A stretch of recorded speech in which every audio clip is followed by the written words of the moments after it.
Desperation इंसान के सबसे घिनौने इमोशंस में से एक है। शायद आपने भी कभी किसी इंसान को लेके इतनी डेस्परेशन महसूस करी हो कि आप भाव ना मिलने के बाद भी कुत्तों की तरह पीछे पड़ने से खुद को रोक ही नहीं पा रहे हैं। आपने बेइज्जती करा के देख ली, गालियां खा ली हैं, लेकिन मन को समझा ही नहीं पा रहे हैं। किसी तरह वो और भी डेस्परेट होता ही जा रहा है। ये नर नारी दोनों के साथ हो सकता है। और आज हम इसी दुविधा को समझेंगे, आपको सोचने का एक बिल्कुल नया तरीका देंगे, ताकि आप फिर दोबारा जीवन में किसी भी चीज या व्यक्ति को लेकर इतना बेबस और लाचार ना महसूस करें। खासकर आशिकी में तो बिल्कुल नहीं। ये है एकेडॉन ग्रुप और आप देख रहे हैं हमारी सीरीज मैन ऑफ वॉर।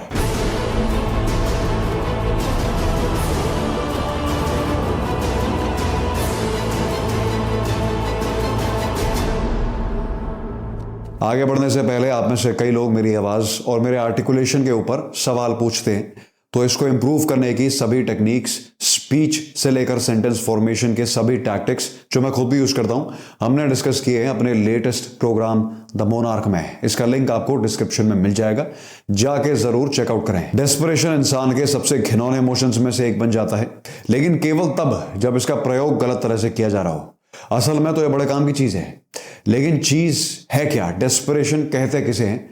शायद आपने कभी किसी लड़की को ये कहते सुना हो कि भैया कितना डेस्परेट है यार, छी यार, व्हाट द फक। तो यहां डेस्परेशन का मतलब है कुछ हासिल करने के लिए इतना आतुर हो जाना कि दूसरे को समय ही ना देना, उसे समझ ही ना पाना। लड़के ये अक्सर रिलेशनशिप में आने के लिए, संभोग करने के लिए बड़े बेकरार होते हैं, और लड़कियां अटेंशन के लिए रहती हैं। इसे मॉडर्न वर्ल्ड में एक नीड बताया जाता है कि इसके बिना जीवन चल ही नहीं सकेगा। अटेंशन तो चाहिए ही, सेक्स वुक्स तो भैया करना ही पड़ेगा। अब ये चाहने वाला जो इमोशन है आपके कैरेक्टर को भस्म कर देता है, क्योंकि अपनी खुशी के लिए भी आप दूसरे व्यक्ति पर निर्भर हो चुके हैं, जिसका मतलब आप अकेलेपन से डरते हैं, खुद से डरते हैं। और ऐसा इंसान कभी भी एक रिलेशनशिप को सस्टेन नहीं कर पाएगा। अगर आपको खुश होने के लिए भी किसी दूसरे की जरूरत है, कुछ करने की जरूरत है, तो आपने खुद को सही से जाना ही नहीं है और आप बहुत खतरनाक खेल में फंस चुके हैं। क्योंकि खुशी के जितने भी एक्सटर्नल सोर्सेज हैं वो किसी फांसी के फंदे से कम नहीं है। कुछ मिनटों की खुशी के लिए लोग जान दांव पे लगा देते हैं, सिगरेट फूंक लेते हैं, दारू पी लेते हैं। एक्सटर्नली खुशी ढूंढना हर एक केस में बर्बादी का सौदा है। आप कह सकते हैं भैया फिर तो सारी चीजें बेकार हो गई, गेम ना खेलें, शॉपिंग ना करें, ट्रैवल भी ना करें। मैं चाहता हूं कि आप ये सब कुछ करें, लेकिन एक रियलाइजेशन के साथ। देखिए, ये सब कुछ एक मेंटल ट्रैप का परफेक्ट सेटअप है, क्योंकि यही डिपेंडेंस आपको लाचार बनाती है। आइए इसे उदाहरण से समझते हैं। दिमाग प्लेजर की तरफ भागता है, सब एग्री करते हैं, है कि नहीं? शॉपिंग करके मजा आता है, सिगरेट पी के मजा आता है, डेट पे जाके मजा आता है, लेकिन इन सब का नशा टेम्पररी लास्ट करता है। इस मजे का गायब होना निश्चित है, और फिर शुरू होगा खेल, क्योंकि बार बार करने पर अब वैसा मजा भी नहीं आएगा। अब तो ज्यादा चाहिए, महंगे कपड़े चाहिए, ज्यादा दारू चाहिए, डेट के आगे भी कुछ चाहिए, और ये कभी खत्म नहीं हो सकता है, क्योंकि एक तो ये मजा टिकता नहीं है और दूसरा हर बार हल्का होता जाता है। ये अपने आप में पैराडॉक्स है, अनंत है, इसका कोई अंत ही नहीं है। पूरी धरती भी कब्जा लेंगे आप तो भी अधिक समय तक खुश नहीं रख पाएंगे अपने आप को। इसका ट्रेलर आपको शायद कुछ अकॉम्प्लिशमेंट्स के बाद मिला भी होगा।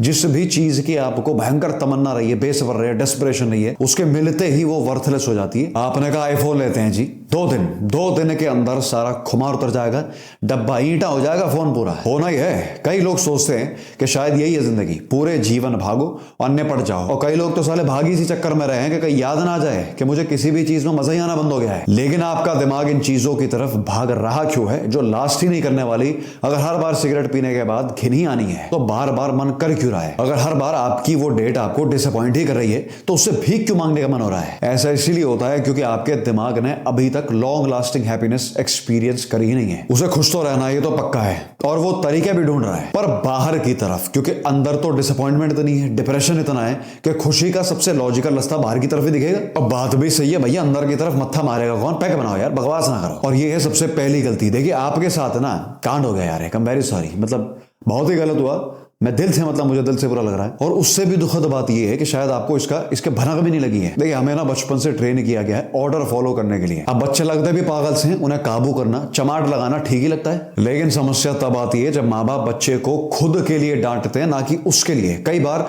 उनके लिए यह सहना बहुत बड़ी बात हो जाती है कि उनकी आज्ञा का उल्लंघन कर कैसे दिया इसने। अब वहां वो खुद की एरोगेंस की वजह से बच्चे को पेल देते हैं। और ये मार बहुत खतरनाक है, क्योंकि ये बच्चे को गलत हरकतों को, इमोशंस को समझाने के बजाय अंदर दबाने पर मजबूर करती है। और एरोगेंस का गुस्सा रीजनिंग पर बेस्ड हो भी नहीं सकता। आप उनसे पूछ भी लोगे तो एक आधा चमाट और लग जाएगा, क्योंकि वो खुद भी एक्सप्लेन नहीं कर सकते। एक्सप्लेन कर सकते तो इतना गुस्सा आता ही नहीं। उसके बाद आपको समझाया जाता है कि बेटा सवाल नहीं पूछते। सवाल ना पूछना ऐसी चिनाई कर दी है दिमाग में कि आधा भारत सही चीजों पर भी सवाल नहीं पूछ सकता है। सवाल पूछना तो छोड़ो, सुनने की भी हालत में नहीं है। अभी मैंने हिंदुइज्म पर एक रील बनाई जिसमें मैंने क्वेश्चन आंसर फॉर्मेट की मदद से एक धारणा समझाई है। मैं धारणा के पीछे के लॉजिक को देकर उसे सही प्रूफ कर रहा हूं, फेवर में बात हो रही है। लेकिन हिंदुओं की सुनने की क्षमता ऐसे नष्ट हो गई है कि वो सवाल सुनने की उनकी खोपड़ी घूम जाती है सवाल सुनते ही। जवाब भी मैं ही दे रहा हूं, लेकिन सवाल में इतना ऑफेंस ले लिया सालों ने कि पूरा कमेंट सेक्शन गालियों से भर दिया। इतनी खोखली हो गई है रीढ़ भारतीयों की कि सही उत्तर जानने के लिए भी सवाल नहीं पूछ सकते आप। और कुछ भी जानने का, कुछ भी सोच पाने का तो रास्ता ही सवाल से शुरू होता है। तुम्हें आता ही क्या होगा अगर तुमने कभी सवाल ही नहीं पूछे। अब आपके अंदर बन चुकी है भावनाओं की भजिया। आपने इतने इमोशंस बिना वजह सप्रेस कर दिए हैं, क्योंकि करवाए भी गए, बात भी सही, मैं समझ सकता हूं कि वो आपकी शैडो बन गए हैं। मतलब ऐसे इमोशंस जो आप दुनिया से और खुद से भी छुपा के रखना चाहते हैं, फेस ही नहीं करना चाहते। आपकी सारी इनसिक्योरिटीज, आपकी एरोगेंस, आपकी डेस्परेशन, ये सारे इमोशंस आपने इनकी खोद दी है कब्र, और कब्र पे दिया है मूत। लेकिन आप ये भूल गए हैं कि इन इमोशंस को दफनाया जा ही नहीं सकता, और अब वो आएंगे बन के भूत। आपकी ऑलमोस्ट हर एक इंटरनल समस्या का सबसे पहला स्टेप ऑफ एक्शन है पॉजिंग। आपको गुस्सा आ रहा है, आपको हवस आ रही है, आपको डेस्परेशन हो रही है, तो पॉज करें, उसी वक्त रुक जाएं। शुरुआत में मुश्किल होगी, लेकिन कोशिश करें इस फीलिंग के बेस पे कोई कदम ना उठाएं। अपने आप को देखें, ऑब्जर्व करें कि कैसे कुछ इमोशंस के बेस पे आपकी बॉडी का तापमान बढ़ता जाता है, केमिकल रिएक्शन हो रहे हैं अंदर ही अंदर, रासायनिक एक्टिविटी, सब देखते चलें। और फिर आप देखेंगे कि जो भी इमोशंस आपको परेशान कर रहा था 10 मिनट के अंदर अंदर वेपोराइज, गायब, हवा। क्योंकि ये सब कुछ नकली है। आपका गुस्सा रियल है ही नहीं। रियल होता तो आप 24 घंटे गुस्से में रह सकते ना, 24 घंटे डेस्परेशन में भी बता सकते। लेकिन सच तो यह है कि अगर एक क्षण को भी आप इन भावनाओं को थाम ले तो ये खुद ब खुद गायब हो जाएंगे। थामने का मतलब है इन्हें भाव ही ना दें, लेकिन आप करते हैं उल्टा। इन फर्जी इमोशंस को आप रियल बना देते हैं। फर्जी इसीलिए क्योंकि इनकी एग्जिस्टेंस 2-4 सेकंड की ही है। ये चलते बनेंगे, आए गए मेट्रो होती है ना, जैसे एक जाएगी दूसरी आएगी, लेकिन आप उस मेट्रो में जाते हैं बैठ। उसके बाद आपको पूछना है सवाल। सवाल से डरना मत, और हर सवाल का पूरी पूरी सच्चाई के साथ जवाब देना। यहां आपके अलावा सुनने वाला कोई है भी नहीं, आप शर्माइए ना। आप पूछिए खुद से कि जो इमोशंस आ रहे हैं ये वाकई में जायज हैं या आपकी किसी सप्रेस्ड इमोशन का प्रोजेक्शन है। कहीं आप प्यार के भूखे इसलिए तो नहीं है क्योंकि आप अपनी इमेज को लेकर बहुत इनसिक्योर हैं। आपको आज तक लोगों ने धोखा ही दिया है, तो ये फलाना इंसान भी क्या पता आपके साथ रहना ही क्यों चाहे, आप ये सोच रहे हो। क्या ये इनसिक्योरिटी इसलिए तो नहीं है क्योंकि आपको अपने लुक्स को लेकर बुली किया गया हो। क्या पता आपके दिमाग के किस कोने में कितनी कब्रें खोद दी हो आपने। ये समझ के कि आप वो सब कुछ भुला चुके हैं, लेकिन आप आज भी वो सारे इमोशंस आपके हर फैसले को गाइड कर रहे हैं, उस पर इंपैक्ट डाल रहे हैं। मिसाल के तौर पे अगर आपको बचपन में सही से अटेंशन ना मिले तो आप बड़े होते होते उसी अटेंशन के भूखे बन जाते हैं। अक्सर वो लड़कियां जिनके जीवन में एक स्ट्रॉन्ग फादर फिगर ना हो, अपना खुद का पार्टनर सेलेक्ट करते समय भयंकर गलतियां करती हैं, क्योंकि उन्हें पता ही नहीं है कि उन्हें देखना क्या है। याद रखें कि आपके करंट नेचर का अधिकतम हिस्सा आपके साथ घटी घटनाओं द्वारा रचा गया है, ना कि आपके खुद के दिमाग द्वारा। और आपका लिया ऑलमोस्ट हर एक डिसीजन सप्रेस्ड इमोशन द्वारा किसी ना किसी रूप में इन्फ्लुएंस किया जा रहा है। आपने कभी ये महसूस किया है कि कैसे जब आप किसी दूसरे आदमी को दुविधा में देखते हैं तो उसे एक बहुत ही प्रैक्टिकल सोल्यूशन देते हैं, लेकिन ऐसी कोई दुविधा अगर आपको फेस करनी पड़ जाए तो आपका दिमाग ही बंद हो जाता है। और हो सकता है कि वो आदमी जिसकी आपने